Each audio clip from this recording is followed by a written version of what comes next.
계속해서 이어나가도록 하겠습니다. 예수님은 치유보다 용서가 더 필요할 때가 있다라고 말씀을 하셨습니다. 마가복음 2장 5절 말씀 같이 한번 읽어보도록 하겠습니다. 예수께서 그들의 믿음을 보시고 중풍병자에게 이르되 작은 자여 내 죄 사함을 받았느니라 하시니라. 자, 오늘 예수님께서는 중풍병자의 죄를 언급하시는 것을 우리가 볼 수가 있습니다. 이 죄를 언급하심으로 육체적 회복을 넘어서 영적인 회복의 차원으로 옮겨가셨다라는 부분을 우리가 볼 수가 있는데요. 내 죄사함을 받았다라고 이야기할 때 여기서 죄사함은 육체적인 죄를 이야기하는 거죠. 오늘 이 분이 어떻게 해서 중풍병자가 되었는지에 대한 구체적인 내용은 없습니다. 그런데 처음 태어나면서부터 이 친구가 중풍병자로 태어났다라는 부분은 아니라는 거죠. 친구들이 이 친구 한 사람 중풍병에 걸려서 고생하고 있는, 그래서 온몸을 쓸 수 없는 이 친구를 주님께로 데려왔을 때에 주께서 육신의 치료뿐만 아니라 죄사함에 대한 부분을 말씀하셨다라는 부분은 이 친구가 중풍병이 걸리게끔 어떠한 큰 죄를 범하게 되었다라는 부분을 앞서 우리가 생각해 볼 수가 있습니다. 여러분, 풍 맞으신 분들은 이렇게 보게 되면 여러 가지 과정을 통하여서 풍을 맞게 되는 것을 볼 수가 있습니다. 어떤 분들은 그 혈액이 제대로 공급이 되지 못하는 가운데에 풍을 맞으신 분도 있고요. 제가 아는 어떤 분은 새벽 바람에 그냥 술을 많이 드시고 그리고 찬 바닥에서 주무시다가 그만 풍이 와서 몸이 불편해지신 분도 계십니다. 또는 큰 스트레스를 받으셔서 그 스트레스의 화를 못 이겨서 쓰러지시면서 그러면서 풍이 오게 되는 그러한 경우도 있죠. 물론 이제 여러 의학적 케이스를 통하여서 중풍을 맞게 되는 경우들이 있는데요. 오늘 예수님께서 먼저 그에게 말씀하시는 것은 작은 자야 내가 죄사함을 받았다라고 죄의 사함을 먼저 말씀해 주시고 그리고 나서 그의 병이 깨끗하게 낫게 되는 것을 우리가 볼 수가 있습니다. 자, 예수님께서는 대속물로 이 땅 가운데 오셨는데요.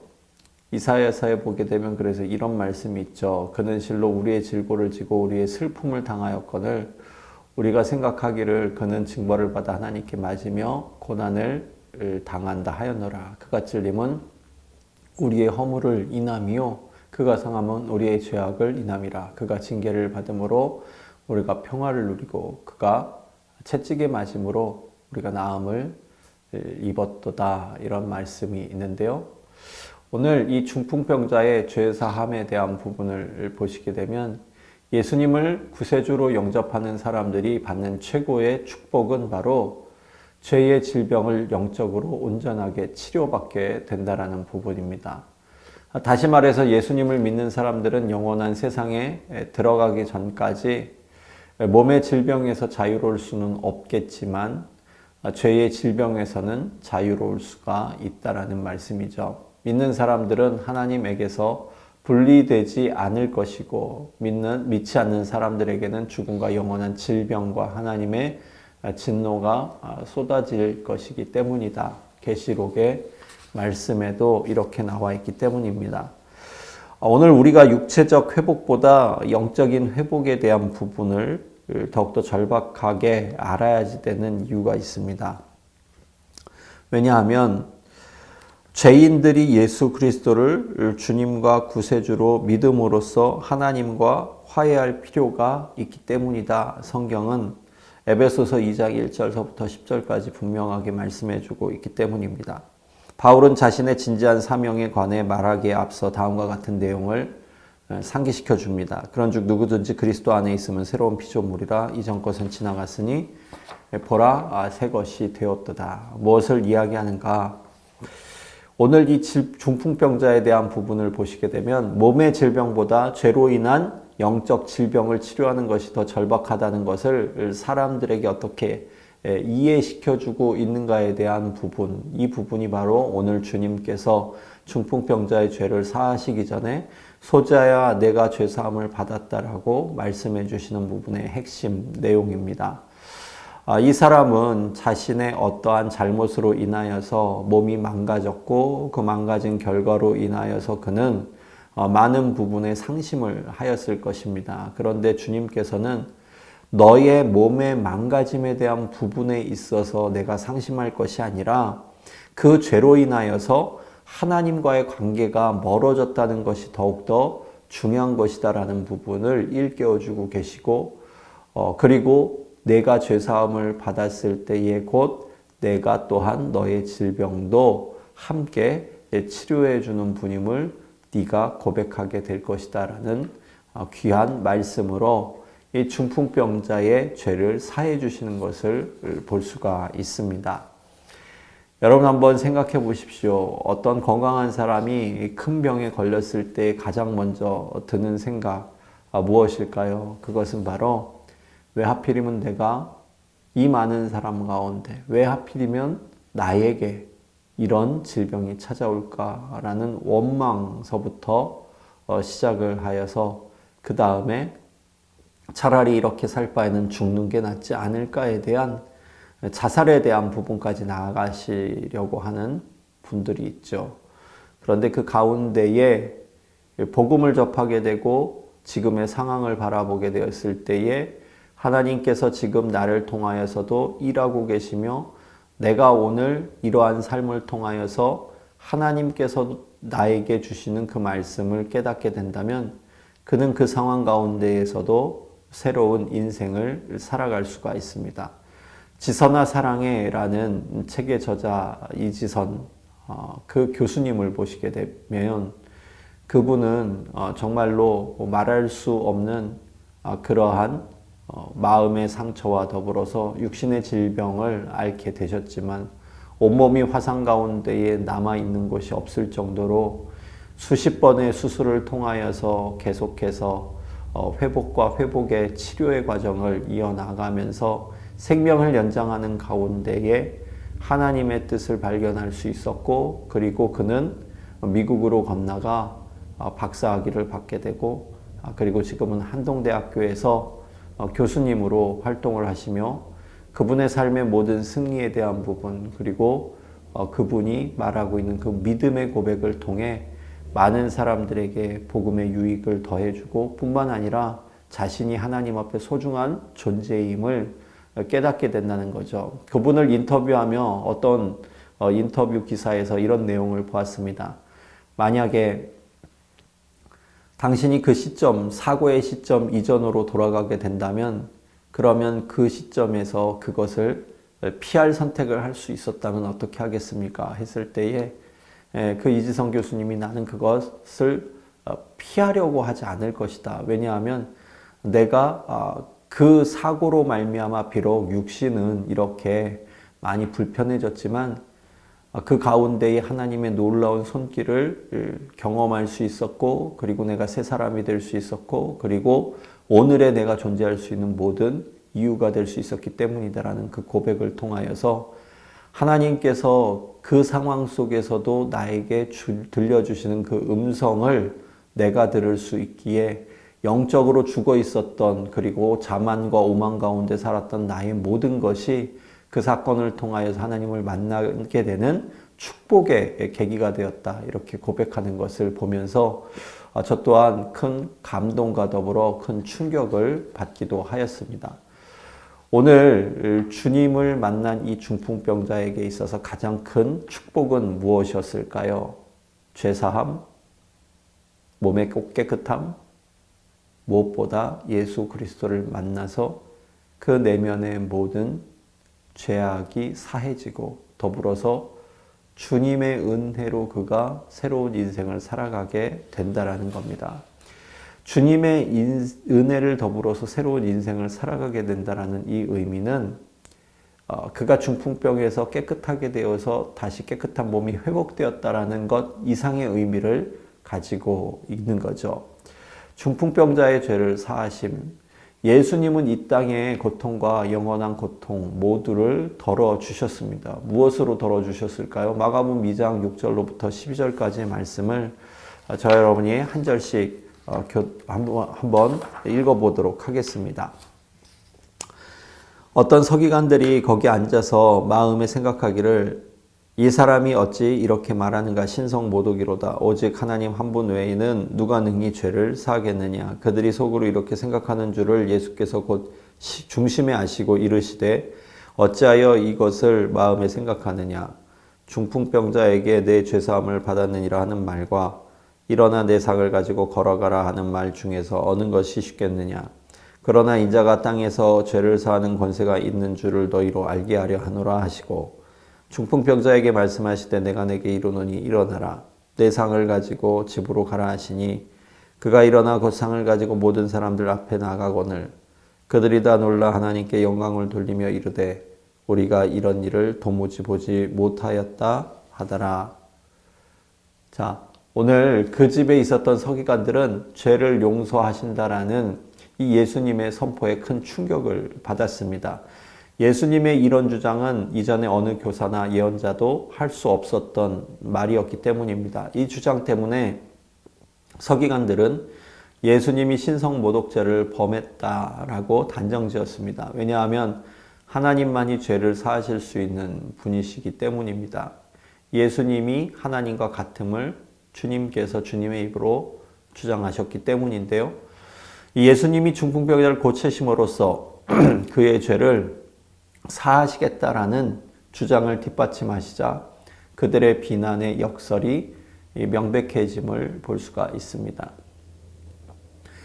오늘 중풍병자는 주님의 이 말씀을 통하여서 깨끗함을 얻게 되죠. 그런데 중요한 것은 그 주변에 있었던 사람들이 그 모습을 바라보면서 예수님을 보는 시각이 계속해서 공격적이었다라는 부분입니다. 중풍병자의 죄를 사하시다라는 부분에 있어서 예수님은 초자연적인 지식을 사용하여 서기관들의 속내를 간파하시고 드러내셨죠. 이 부분이 무엇을 의미하고 있을까요? 내가 아무리 중풍병자의 병을 고쳐주고 그리고 그의 죄를 사할지라도 너희가 이 부분을 보며 너희의 죄를 발견하지 못하고 내가 누구인지를 알지 못한다면 너희가 곧 중풍병자보다도 훨씬 더 큰 죄악을 가지고 있는 영적인 죄인으로서 있다는 부분을 말씀해주고 있는 것입니다. 이 중풍병자의 죄를 사하시다라는 부분, 그들이 순회 교사라고만 알았던 예수님이 스스로 하나님과 동등한 메시아 되심을 입증하신 사건인데요. 예수님은 죄를 사하실 권세와 영적인 질병과 몸의 질병을 모두 치유할 능력을 가지고 계신 분으로서 오늘 영적으로 중풍병과 같은 움직이지 못하는 죄에 갇혀버린 너희들이 예수 그리스도의 놀라운 이적과 기적을 통하여서 무엇을 알길 원하느냐? 주님이 바로 너희가 바라고 있는 메시아이심을 깨닫게 되기를 원하고 계신다라는 말씀입니다. 우리의 위대한 대제사장 예수 그리스도는 우리를 하나님과 화해시키는 사명을 가지고 이 땅에 오셨죠. 예수님은 우리를 의롭게 하시려고 하나님 아버지의 완전한 의를 온전하게 이 땅 가운데에 나타내신 분이십니다. 또한 우리를 위하여서 하나님 아버지께 중보하시는 중보자로 우리에게 보여주시고 또 우리를 위해 여전히 신실하게 기도하고 계시는 분이십니다. 십자가 사건을 통하여서 이 땅에 육신의 몸을 입고 오신 하나님의 독생자 되신 예수 그리스도, 하나님과 동등됨을 취할 것으로 여기지 않고 이 땅에 오셔서 우리와 우리의 죄를 위하여 화목제로 모든 것을 십자가의 죽음의 그 대가로 우리 죄를 대신해서 짊어지시고 뿐만 아니라 죽음을 통하여서 우리의 죄를 대속하시고 부활을 통하여서 다시 한번 하나님의 살아계심과 또한 하나님의 하나님 되심을 우리에게 말씀해주고 있는 이 부분이 복음이라고 하는데요. 이 복음이 과연 나에게는 어떻게 해석되어지는가에 대한 부분을 다시 한번 생각해 볼 필요가 있게 되는 거죠. 예수님은 당신에게 어떤 놀라운 일로 하나님께 영광을 돌릴 이유를 주셨습니까? 오늘 이 말씀을 통하여서 예수님이 나에게 어떤 놀라운 일을 베풀어 주셨는지, 그리고 내가 어떻게 주님을 만나게 되었는지에 대한 부분을 한번 생각해 보십시오.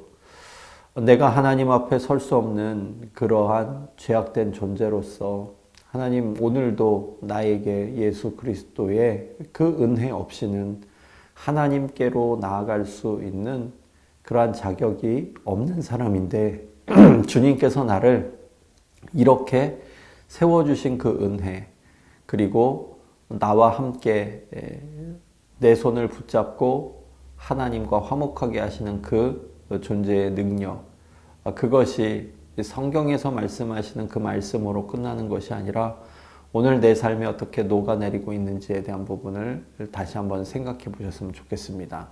이 이야기에서 예수님이 베푸신 기적과 말씀을 보고 예수님에 관해 어떤 것을 믿게 됩니까? 어떤 것을 우리가 믿을 수 있을까요? 자, 말씀이 있는 곳에 기적이 동반된다라는 이 부분을 통하여서 우리가 먼저 알 수 있는 부분은 그분이 곧 하나님의 아들 예수 그리스도이심을 먼저 우리에게 말씀해 주고 계시고, 그분에게 죄사함의 권세에 놀라운 능력이 있다는 부분을 말씀해 주고 계시고, 그분으로 인하여서 내가 새 사람이 될 수 있다라는 부분을 중풍병자의 치료와 놀라운 말씀의 기적의 은혜 사건을 통하여서 우리가 깨닫게 되는 거죠.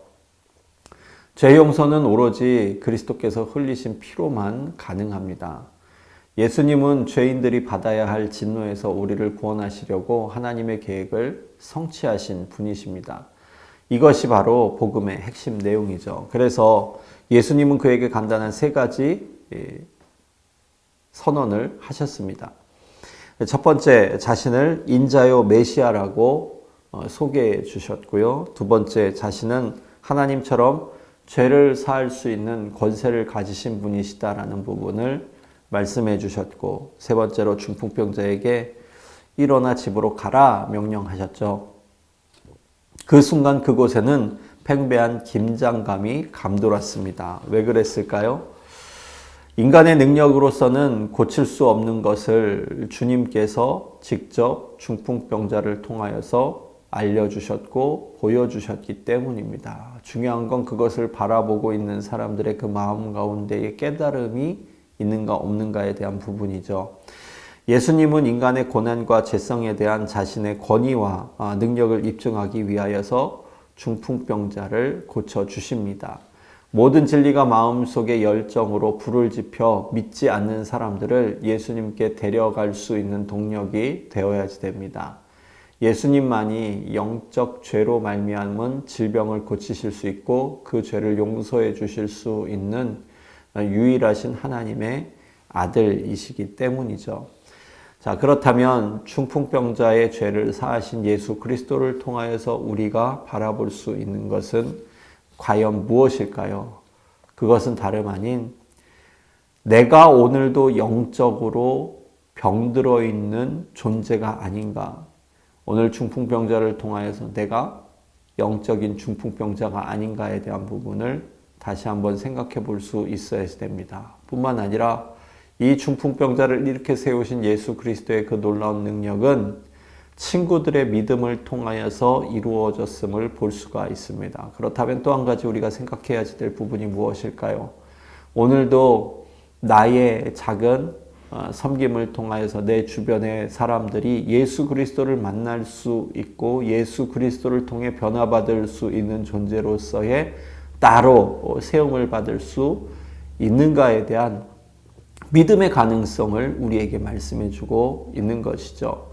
그리고 마지막 세 번째로 우리가 생각해야지 될 부분은 바로 주님께서 죄사함의 권세와 능력을 가지신 하나님의 아들 예수 그리스도이심을 우리에게 말씀해 주고 계시는데 그 부분을 깨닫는 자들이 있는 반면에 그 기적에 탄성만 불러일으킬 뿐 삶에 아무런 변화도 일어나지 않는 사람들이 큰 무리로 남아있다라는 부분을 우리가 보게 됩니다. 과연 내게 오늘도 주시는 그 말씀의 놀라운 능력이 나에게 오늘 전달되어질 때, 그것은 누구에게만 일어난 기적, 그것은 누구에게만 일어날 수 있는 기적이 아니라 오늘 지금 나에게도 동일하게 임할 수 있는 하나님의 놀라운 기적과 능력이 될 수 있음을 다시 한번 깨달을 수 있는 영적 지혜를 가지라는 것이죠. 결과적으로 이 말씀을 통하여서 오늘 나는 누구인가를 영적으로 진단할 수 있어야 되고, 오늘 내가 어떠한 존재로 살아가야지 된다는 것을 중풍병자의 친구들을 통하여서 우리가 알 수 있게 되며, 마지막 오늘 내가 하나님의 자녀로서 하나님의 자녀답게 살아갈 수 있는 그러한 삶의 지혜를 가지고 있는가에 대한 부분에 있어서 다시 한번 주님의 소명과 주님의 사명에 대한 부분을 묵상하고 증거할 수 있는 이날이 될 수 있기를 축복합니다. 감사합니다.